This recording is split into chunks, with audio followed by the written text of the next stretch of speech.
and welcome again in another episode from the Medical Pod Show. Like I wanted it to be perfect, so I took a lot of time. But in fact, no one is perfect, so I'll do my best, and if there are any mistakes, just correct me and it like this. So let's start. Les acides. Definition. Les acides ou bien l'acide, c'est un épanchement liquidien dans la cavité péritonéale. Ce liquide sérofibrineux, il est habituellement jaune citron, mais il peut être coloré en vert par la bile, en cas d'ictère, ou bien en rouge par du sang. C'est ce qu'on appelle l'acide séro-hémorragique. Ou bien il peut avoir l'aspect crémeux, laiteux, c'est ce qu'on appelle l'acide chylose, etc. Mais il faut faire attention.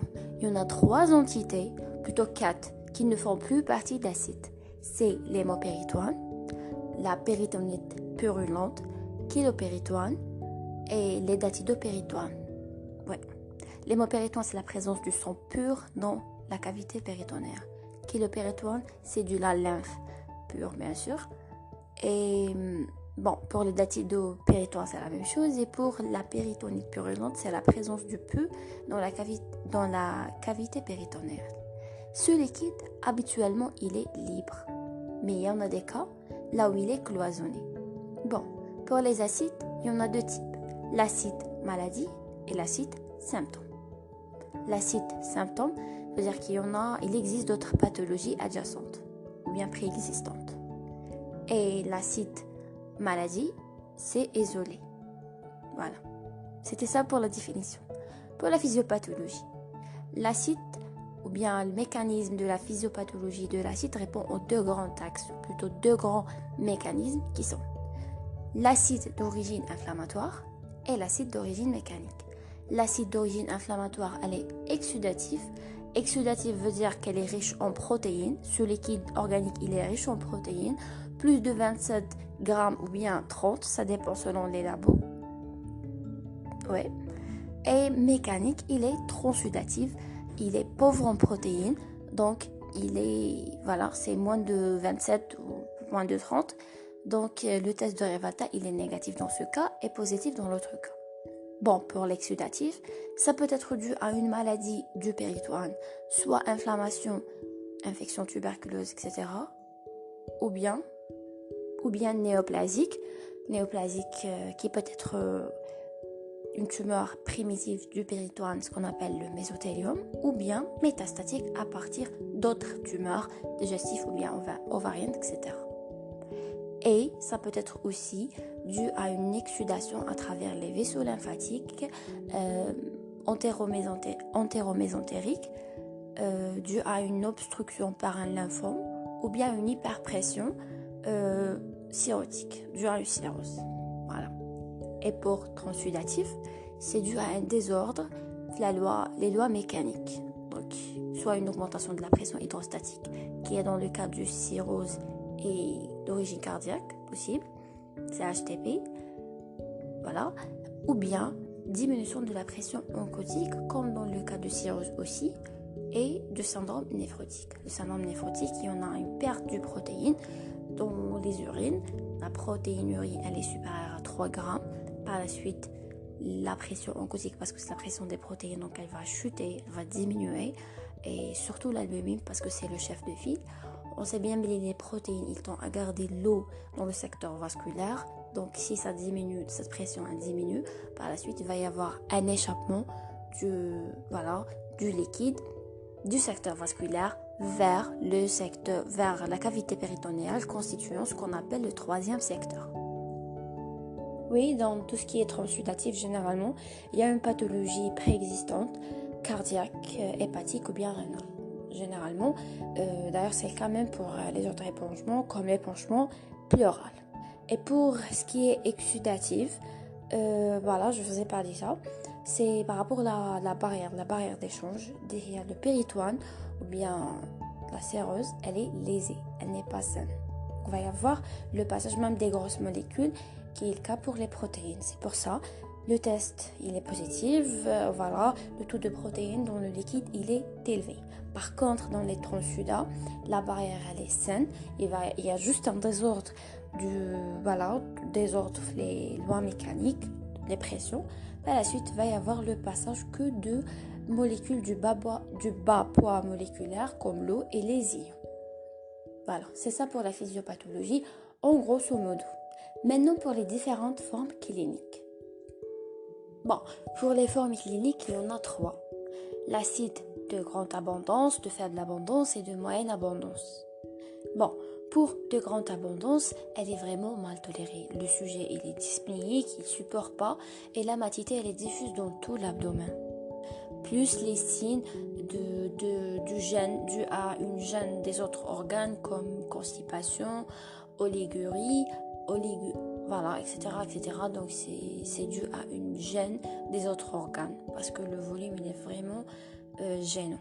Et pour l'acide de moyenne abondance, la matité elle est vraiment modérée. Donc plutôt le volume il est modéré. Donc la matité elle est dans les flancs et au niveau de l'hypogastre avec une limite supérieure concave en haut ou bien convexe en bas. Et pour l'acide de faible abondance, elle est vraiment c'est rare quand on pose le diagnostic cliniquement. Si on pose cliniquement, on a besoin de s'assurer par l'imagerie, l'échographie, etc. Donc, bon, pour la matité, elle est déclive dans les flancs lorsque le patient il se met en décubitus dorsal et voilà, où elle devient périombilicale lorsque le patient il est en position géno-pectorale. Voilà, c'était ça pour les 3 formes cliniques. Bon, pour tout ce qui est diagnostic, maintenant on va parler du positif, puis différentiel et puis le diagnostic étiologique. Bon, pour le diagnostic positif, il est clinique, généralement clinique, sauf dans les cas difficiles. Donc, il est vraiment facile pour l'acide de grande et de moyenne abondance. Généralement, le début, il est insidieux et progressif, sauf là où dans les thromboses du veine sous-hépatique ou bien de la veine porte. Donc, pour ce qui est diagnostic positif, vous devez chercher ces 3 choses. Voilà. Premièrement, une augmentation du périmètre abdominal avec une peau lisse, tendue, l'ombilic il est déplissé en doigt de gant et l'abdomen étalé en batricien. Et 2, il faut chercher la matité. Cette matité, elle est hydrique, déclive et mobile, à l'île supérieure concave en haut ou bien convexe en bas. Troisièmement, c'est les cul-de-sac qui sont bombés et rénitants. Et pour, bien sûr, on va détecter ça via les touchés pelviens. Et chez la femme, via le toucher vaginal, on va détecter que l'utérus il est anormalement mobile et bas situé par rapport à la norme. Voilà. Sinon, via le cul-de-sac, via le toucher rectal ou bien chez l'homme ou bien même chez la femme, aussi le cul-de-sac de Douglas il est bombé, rénitant, etc. Voilà, c'était ça les 3 points essentiels. Bon, mais ce diagnostic il n'est pas toujours facile.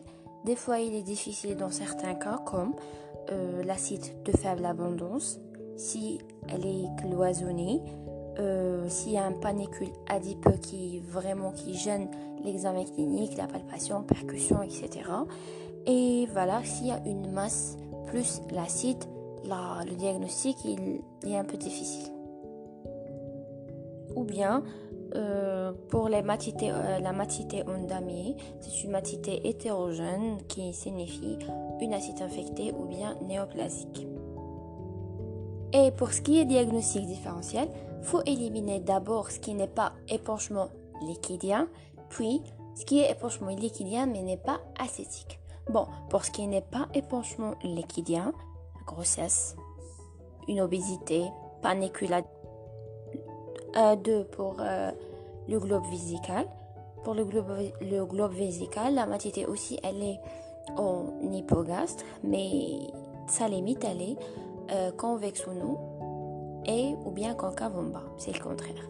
Ou bien un kyste ovarien, la mise en évidence via les touchés pelviens ou bien l'échographie. Aussi pour ce qui il faut éliminer ce qui est kyste de mésentère.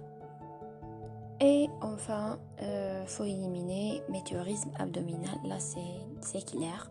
Parce que des fois, il y a une augmentation du volume de l'abdomen, mais c'est juste des gaz. Donc là, dans la percussion, on va trouver un tympanisme au lieu d'une matité. Alors, c'était ça pour le diagnostic différentiel. Bon, pour ce qui est diagnostic étiologique, il faut bien mener votre examen clinique. Voilà, il faut bien gérer, ou plutôt bien poser votre interrogatoire. Donc, vous cherchez toujours une notion du comptage. Voilà, comptage tuberculeux, comptage viral, toxique, tout ce qui est médicaments, alcooliques et même l'amiante, parce qu'on sait bien, l'infection tuberculeuse, ça peut donner la tuberculose péritonéale, voilà, et par la suite un épanchement exudatif comme on a déjà parlé. Viral, donc les hépatites chroniques peuvent amener à une cirrhose et par la suite l'HTP, par la suite un épanchement, une acide. Et c'est le même cas pour les médicaments alcooliques et l'amiante. On sait bien que l'exposition aux fibres d'amiante, voilà, ça risque de développer tumeur primitive du péritoine qui est le mésothélium. Voilà. Et pour l'examen physique, bon, en gros, qu'est-ce qu'il faut chercher? Il faut chercher des signes d'hépatopathie chronique. Oui, donc les signes d'insuffisance hépatocellulaire ou bien les signes d'hypertension portale. Ces signes camels témoignent d'une hépatopathie chronique ou bien des signes d'insuffisance cardiaque droite, des signes de maladie plutôt tumorale comme l'occlusion, des nodules tumoraux palpables dans l'abdomen, une tumeur rectale, du foie, etc., un foie tumoral, ganglion de Trousier et tout, et même les signes d'un azarque, de syndrome néphrotique et de pancréatopathie. Ces signes, ils vont nous guider, ils vont nous donner une idée à propos de notre diagnostic et ça va nous guider vraiment pour qu'on détecte l'étiologie. Voilà. Donc c'est gros. Bon, parce que pour les signes d'hépatopathie chronique, comme les signes d'insuffisance hépatocellulaire, comme d'hépatocellulaire, les angiomes stellaires et l'érythrose palmaire, c'est des choses qu'on peut les détecter cliniquement. Il y a aussi la baisse du TP, du facteur 5. À la suite, le test du choléra est négatif, donc c'est biologique, et même l'hypoalbuminémie. Et pour les signes d'HTP, d'hypertension portale, la splénomégalie, le diagnostic il est clinique, la circulation veineuse collatérale qu'on peut la voir à l'œil, donc l'inspection, les varices œsophagiens, leur diagnostic n'est pas clinique, c'est un diagnostic via l'endoscopie oeso-gastro-duodénale et voilà, c'est ça. Bon, maintenant on va parler un peu à les différentes étapes de l'examen clinique. Bon, pour l'inspection, l'abdomen est distendu, augmentation du volume de façon symétrique, mais elle est variable avec la position du sujet et la pesanteur. La peau, elle est lisse et luisante. L'ombilical est déplissé en doigt de gant, comme on a déjà parlé. Un œdème hypogastrique ou du scrotum, ainsi que la saillie du nerf sont fréquemment associés. Au niveau des flancs et du grille costal, une circulation veineuse collatérale, cave ou supérieure ou inférieure ou cave doit être recherchée. Donc voilà, c'est ce qu'on doit voir ou chercher juste par l'inspection. Pour la palpation des organes intra-abdominaux, elle est un peu difficile. Bon, il y en a deux signes qui sont importants. Le signe du glaçon qui est un choc et le choc en retour dû à la remontée du foie au sein du liquide d'acide et comme un glaçon au sein de l'eau. Et le signe du flow, c'est la transmission transabdominale liquidiaire d'une pression contralatérale. Et pour la percussion, bien sûr, la mise en évidence d'une matité, de l'hypogastre et des flancs. Elle est déclive, mobile, comme on a déjà parlé, concave en nous. Voilà, cette matité et la sonorité sont variables avec la position du malade. Tout simplement parce que le liquide il est libre. C'est pour ça, pour la mise en évidence du liquide ou bien de l'épanchement du faible abondance, va changer la position du malade. Alors, on va le mobiliser pour qu'on puisse mise en évidence l'épanchement de petite abondance. Voilà. Bon, du principe, on cherche un épanchement pleural qui sera droit, qui sera le plus bon parce qu'il est associé, peut-être associé généralement, l'œdème des membres inférieurs, la turgescence des jugulaires ou un reflux hépato-jugulaire, surtout dans l'acide d'origine cardiaque. Toujours, l'examen est complété par les touchés pelviens. Voilà, c'était ça, en grosso modo, les différentes étapes de l'examen clinique. Et pour ce qui est étiologie, il existe 3 situations. Bon, l'acide de cause évidente, là où l'étiologie ou bien la pathologie elle est préexistante, connue, comme cardiaque, rénale, hépatique, etc. Ou bien l'acide isolé, là, en ce cas-là, il faut chercher la cause. Et bon, on peut classer les acides selon les causes. Donc, acide dû à une maladie du péritoine ou bien indépendant d'une maladie péritonéale. Ou bien une autre classification, acide transsudatif, comme le cas d'HTP, la cirrhose, insuffisance cardiaque, hypoalbuminémie, le syndrome néphrotique et les causes ovariennes. Les causes ovariennes, c'est une tumeur bénigne de l'ovaire, c'est le syndrome de Demens-Meggs. Voilà. Ou bien les acides exsudatifs, c'est le cas de la tuberculose péritonéale, l'acide thyleuse, les différentes causes tumorales et pancréatique et le myxodème. Voilà. Mais la cause la plus fréquente, c'est la cirrhose. Et l'acide, c'est la complication la plus fréquente d'une cirrhose. Voilà. Bon, dans l'acide cirrhotique, elle est progressive, libre, indépendante. Le liquide est léger citrin. Généralement avec des signes d'insuffisance hépatocellulaire et d'HTP. Comme on a dit, le liquide est léger citrin, il est transsudatif, polycellulaire, mais s'il est hémorragique, c'est un carcinome hépatocellulaire ou bien des troubles de coagulation. S'il est exsudatif, veut dire que c'est l'infection du liquide d'acide ou bien le carcinome hépatocellulaire. Bon, pour l'infection du liquide d'acide, c'est la complication la plus grave pour les acides cirrhotiques parce que le taux de protéines quand il est inférieur à 10 grammes, voilà, donc le risque d'infection va augmenter parce que les protéines ils jouent un rôle de défense. Pour les facteurs déclenchants qu'il faut toujours les rechercher, une infection bactérienne, l'hémorragie digestive, une poussée de la maladie causale, l'insuffisance rénale. Pour le traitement, bon, avant de parler du traitement, il faut savoir que pour l'acide cirrhotique, dans 20%, ce liquide va s'infecter. Cette infection, elle est monobactérienne, soit due à une dissémination hématogène ou bien via un germe entérique.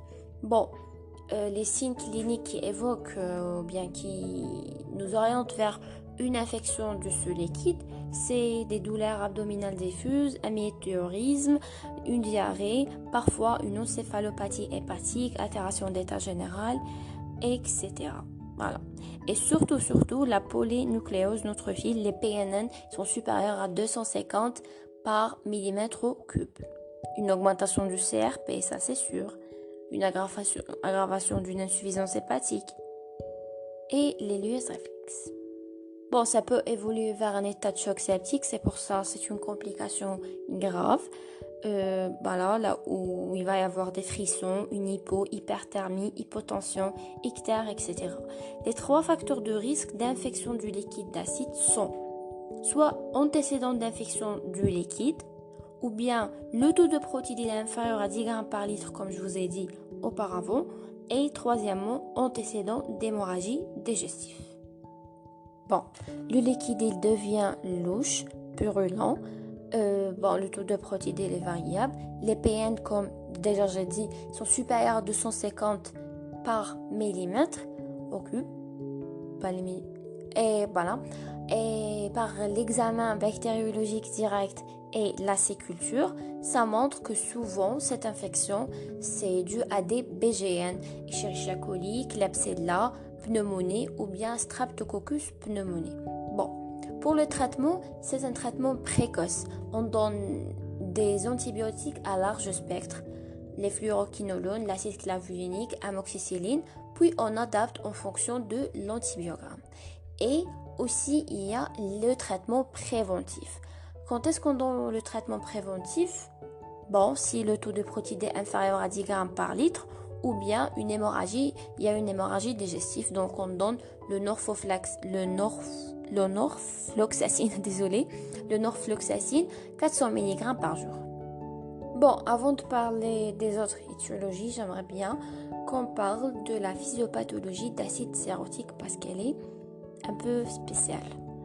Bon, c'est pas l'HTP qui résulte de l'acide, non. Parce que c'est l'HTP et la rétention hydrosodée. La rétention hydrosodée, c'est dû à une insuffisance hépatocellulaire. Bon, le liquide, puisque le liquide, il s'échappe la cuissade, il faut la cavité péritonéale. Donc, il y a une hypovolémie. C'est un cercle vicieux. Par la suite, il y a une stimulation du système rénine-angiotensine. Par la suite, la stimulation de l'aldostérone et une résorption ou une réabsorption accrue de Na+ et de l'eau dans le tube distal rénal. Voilà, donc c'est ça la rétention hydrosodée. Et l'HTP va localiser cette rétention hydrosodée dans la cavité péritonéale qui donne l'acide sérotique. C'est ça. Donc c'est tout. Donc l'acide sérotique est dû ces deux mécanismes, l'HTP plus la rétention hydrosodée. C'est ça. La rétention hydrosodée, c'est via le cercle vicieux. C'est une partie secondaire à l'insuffisance hépatocellulaire. Voilà. Parce que l'insuffisance hépatocellulaire stimule le système rénine-angiotensine et donc production accrue d'aldostérone. Par la suite, une réabsorption accrue aussi du sodium et de l'eau au niveau du tube distal rénal. Donc voilà. Par la suite, c'est ça la raison. C'est ça, voilà. Et l'HTP va localiser cette rétention hydrosodée au niveau de cavité péritonéale. C'est ça. Bon, toujours dans le cadre des acides transudatifs, l'étiologie des maladies cardiaques. Surtout l'insuffisance cardiaque droite et la péricardite constrictive. Donc, il y a des hépatagées d'effort, une turgescence des jugulaires, le reflux hépatojugulaire, l'hépatomégalie douloureuse. Voilà. Le liquide, il est paucicellulaire. Le taux de protides, il est entre 20 et 40 mg. Là, on demande téléthorax, ECG, échocardio, etc. pour qu'on s'assure. Et pour la nasarque, elle complique d'une hypoalbuminémie, malnutrition sévère, une entéropathie exsudative, le syndrome néphrotique, donc la nasarque avec les œdèmes proximaux main-visage. Bon, le liquide, toujours il est citrin, transudat, l'albuminémie, elle est inférieure à 30 grammes par litre, avec une protéinurie supérieure à 3 grammes par 24 heures, comme on a déjà parlé, Et dans ce cas-là, le fait qu'elle a une hypoalbuminémie, donc diminution de la pression oncotique, et voilà le principe qu'on a déjà parlé auparavant. Et pour la maladie cardiaque, c'est l'augmentation de la pression hydrostatique. Toujours pour qu'on reste dans l'explication physiopathe en parallèle. Et pour les causes ovariennes, il y en a deux. Le syndrome de démence Meigs Transuda, on a déjà parlé de ça. C'est une tumeur bénigne de l'ovaire où elle est associée. Par la suite, cet épanchement, il est associé avec l'épanchement pleural aussi. Et c'est ça. Une ablation de cette tumeur fait disparaître l'acide. Et aussi, on a le syndrome d'hyperstimulation ovarienne. C'est pour les causes ovariennes. Et il y a aussi l'étiologie, une autre étiologie, c'est le syndrome de Bett-Chiari. C'est l'ensemble des manifestations secondaires à un obstacle plutôt, à l'écoulement du flux sanguin sous-hépatique, au moins 2 veines. Donc il va y avoir là on aura une hépatomégalie douloureuse, l'acide elle est abondante, le liquide, le taux de protéines il est aussi entre 20 et 40 grammes par litre. Et pour ce qui est pour les acides exsudatifs, on va parler par la tuberculose péritonéale, c'est parmi les causes les plus fréquentes parce que les causes les plus fréquentes c'est cirrhose, tuberculose péritonéale et le carcinose péritonéale aussi. Bon, pour la tuberculose péritonéale, notion de comptage, etc. L'acide, dans ce cas-là, l'acide, elle est isolée. Il n'y a pas de signe d'HTP, ni d'insuffisance hépatocellulaire, ni de tumeur abdominale, ni rien. Donc, voilà, l'acide, elle est isolée. La biologie, l'EDR, elle est positive, logiquement. Lors de la ponction, le liquide, il est exsudatif. Il est riche en albumine, riche en cellules, supérieur à 1000 par millimètre au cube. À prédominance lymphocytaire. Là, c'est important, c'est vraiment spécifique. Parce que c'est vraiment riche en cellules et la prédominance, elle est lymphocytaire à 70%. L'adénosine désaminase, elle est aussi positive. En termes de bactériaux, le BK non retrouvé à l'examen direct, donc parce qu'il est paucibacillaire plutôt.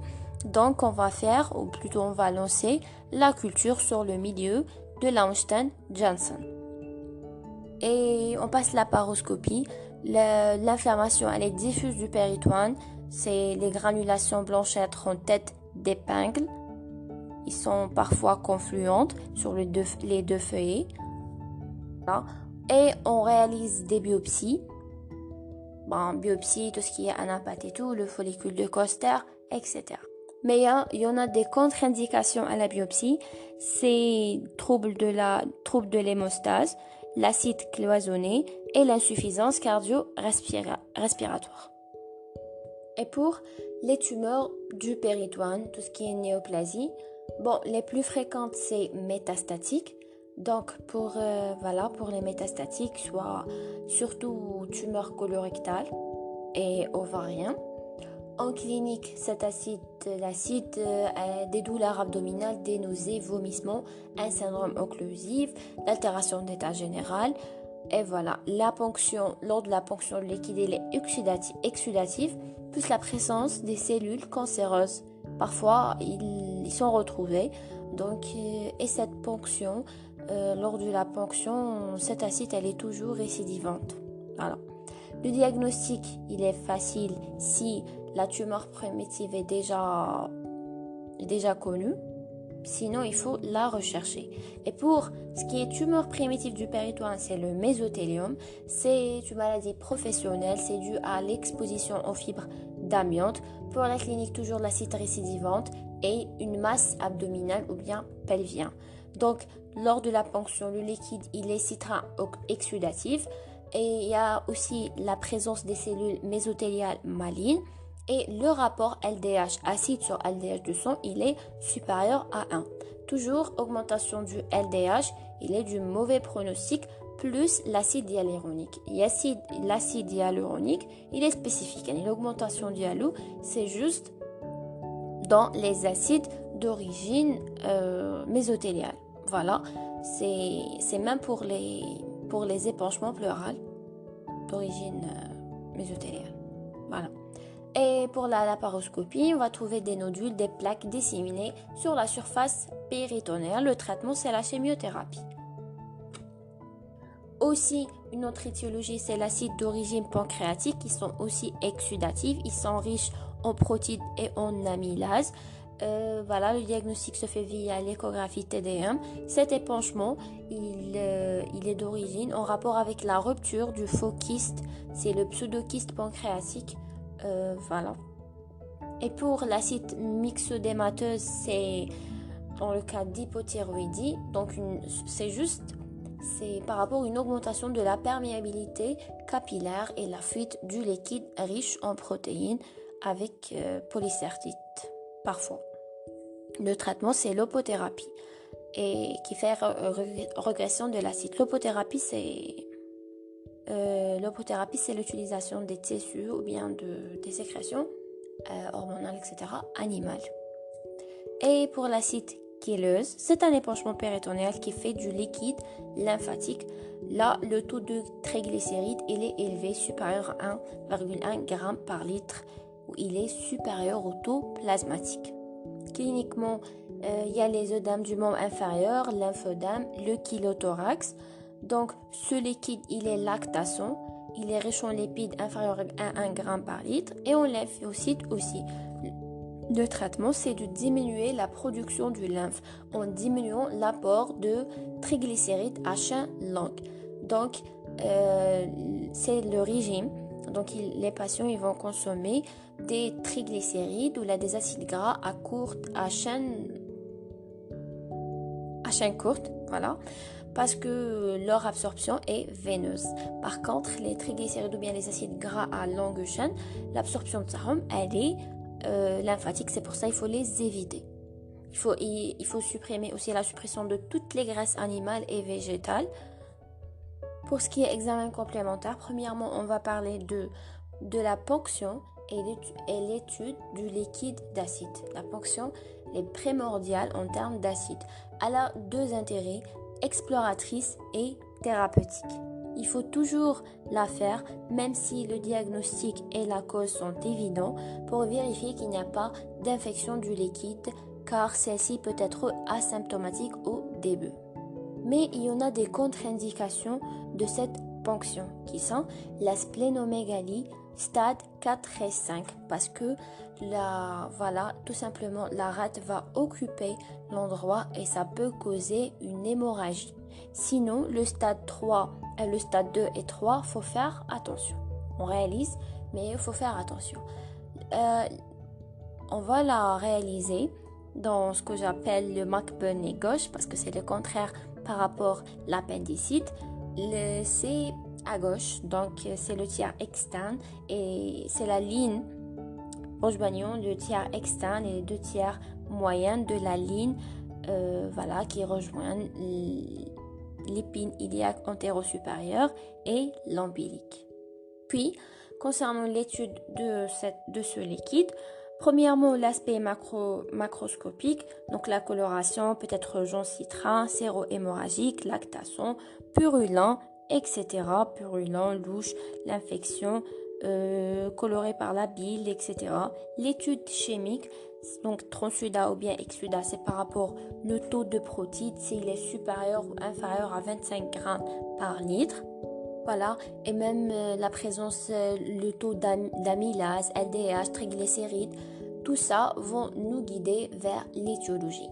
Et aussi l'étude cytologique, donc les cellules présentes, les leucocytes, les hématies, les cellules mésothéliales, les PNN qui sont signes d'infection, surtout si sont supérieurs à 250 par millimètre cube. Aussi l'étude bactériologique, l'examen direct et la culture, et l'examen histologique ANAPAT, la recherche des cellules malignes.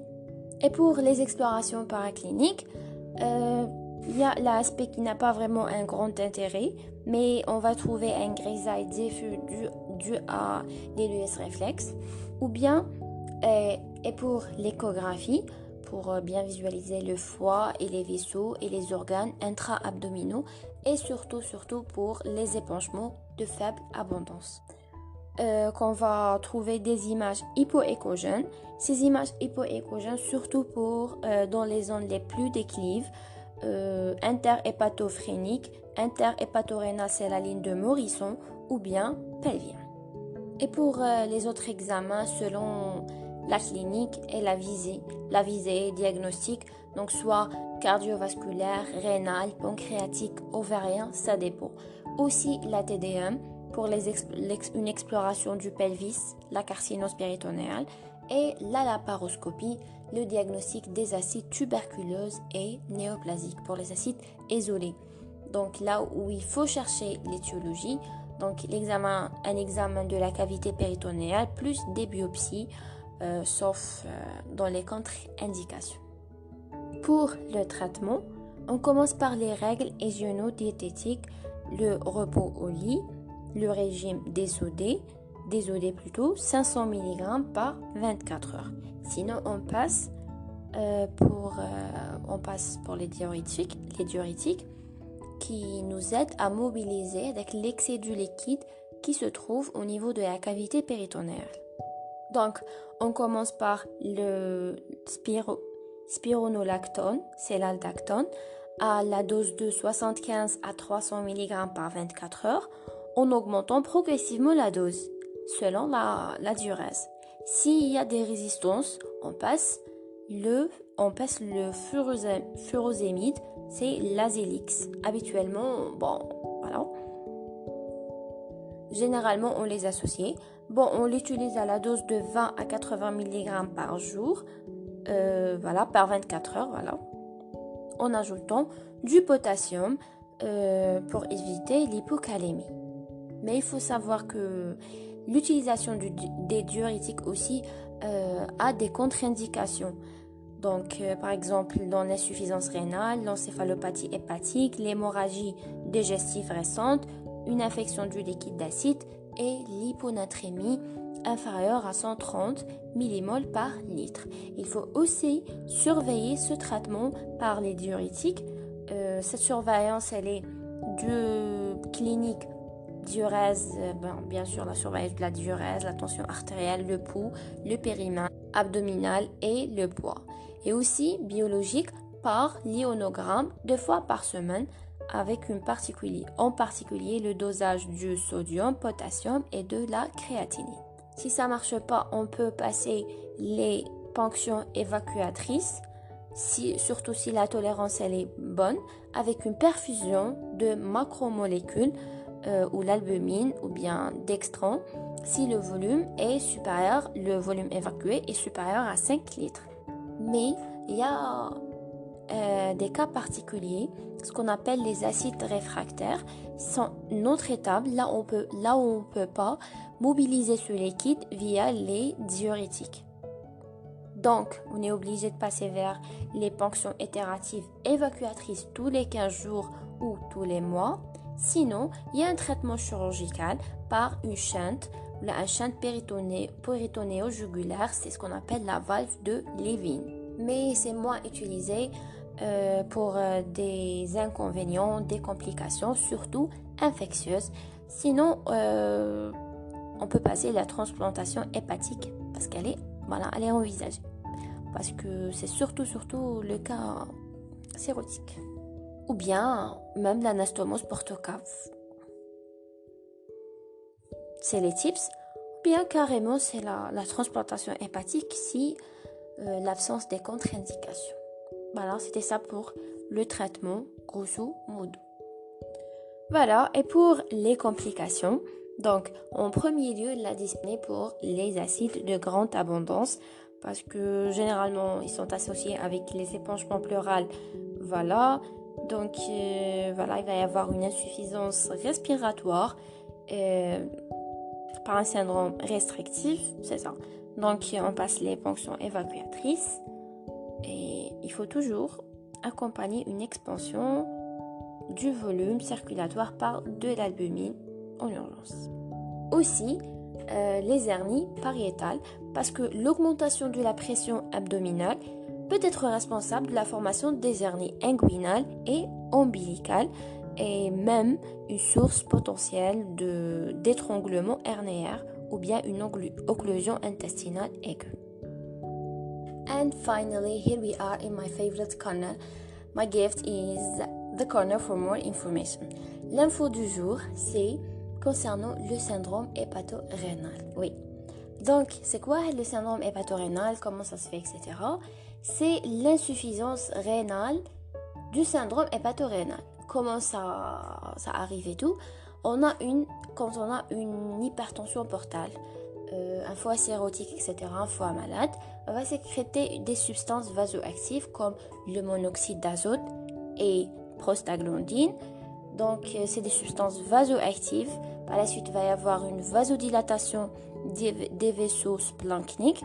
Donc, une hypovolémie, diminution du volume systématique et surtout surtout au niveau du rein. Donc l'appareil juxtaglomérulaire va détecter une hypovolémie bien sûr, et par la suite va y avoir une sécrétion du rénine, stimulation du système rénine, angiotensine, aldostérone, parce que l'aldostérone va stimuler une réabsorption accrue au niveau du tube distal du ANA+ et du LO. Donc, va y avoir de l'acide d'une partie et de l'autre partie, va y avoir une vasoconstriction des vaisseaux rénals. Tout simplement dû aux diminutions, à l'hypovolémie.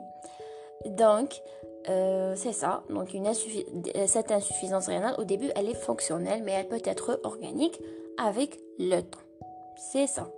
Donc, il y a un diagramme. C'est dans l'acide, on a une hypertension portale. Dans l'acide réfractaire, on a une hypertension portale plus une vasodilatation splanchnique. Dans le syndrome hépatorénal, on a les trois. L'hypertension portale, une vasodilatation splanchnique. On a dit que la vasodilatation par la suite, diminution de volémie et par la suite, vasoconstriction des vaisseaux rénals, ce qui nous donne le syndrome hépatorénal. J'espère que ça a été clair. Voilà. Also, pour les tips aussi, ils ont des inconvénients. Les tips, c'est les transjugular intrahepatic portosystemic shunt. Il y a quelle prononciation. Ils ont des inconvénients parce qu'il n'y aura pas de filtre de NH3. Par la suite, ça peut aggraver une encéphalopathie hépatique. Pour plus d'infos. Aussi lors de la contamination du ponction, par exemple, on suspecte une infection du liquide acide. Donc, quand on réalise la ponction, cette ponction elle peut être contaminée par du sang. Donc, on confirme l'infection du liquide acide par le taux de les PNN qui sont supérieurs à 250 mm3. Donc, il faut faire attention parce que aussi ils contiennent des cellules red blood, des cellules blancs et tout. Donc, il faut faire attention parce que ça va fausser les résultats aussi. Il faut prévenir le syndrome hépatorénal par l'éviction des ponctions d'acide de grand volume non compensées et l'utilisation excessive des diurétiques. Here done. So I did my best in order to give you more information in the last time, and I hope you like it, and see you in the next episode. Goodbye, and don't forget, be productive and never give up.